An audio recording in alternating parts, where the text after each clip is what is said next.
Nissim-Zvili, bonjour. Bonjour. Iran, USA, ONU, Israël, quelle est la perspective dans les prochains mois? Je crois que c'est un peu difficile aujourd'hui de faire des analyses précises de ce qui va se développer. Parce que je crois que l'Iran a décidé d'aller jusqu'au bout, mais elle sait aussi qu'elle a ses limites. Ça veut dire qu'il faut surtout garder le sang-froid.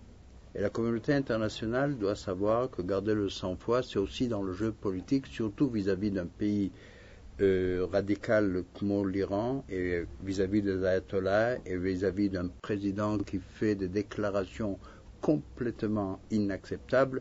Il faut faire très attention. Il faut essayer de continuer dans un processus diplomatique, mais il faut se préparer aussi au pire. Ça veut dire que la communauté internationale, jusqu'à présent, elle a très bien joué le jeu.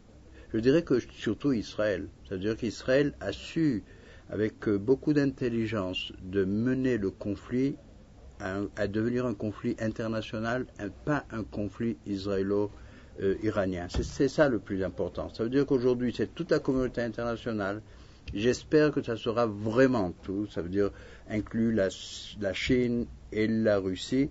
Et ça peut faire une pression très efficace sur l'Iran, parce que l'Iran comprend très bien que des sanctions sur leur pays dans cette période de temps, c'est vrai que ça va créer une crise au niveau de l'énergie, mais quand même, ils paieront un prix très élevé. C'est pour ça que jusqu'à présent, la communauté internationale a été patiente. Elle a essayé de mettre fin à cette crise dans le cadre d'un accord qui peut être accepté par l'Iran.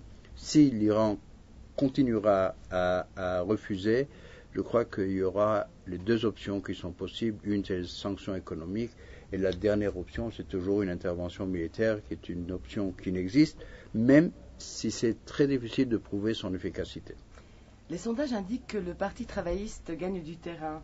Que pourriez-vous nous dire à ce sujet? Vous savez, en Israël, un mois et 3 semaines avant les élections, c'est comme une éternité. C'est-à-dire que tout peut changer, tout peut bouger.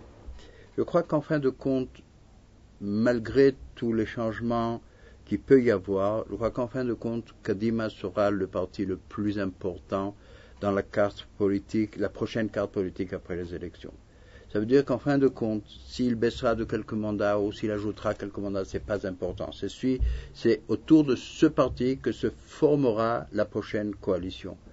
J'espère que ce sera une coalition de paix. J'espère que ce sera une coalition qui essayera de représenter le courant central dans la société israélienne qui veut essayer de mettre fin au conflit israélo-palestinien. Et je crois que c'est possible. Ça veut dire que la possibilité de créer cette coalition va exister après les prochaines élections, parce qu'il y aura un courant de centre-gauche et de droite modérée qui représente une immense majorité de l'opinion publique israélienne.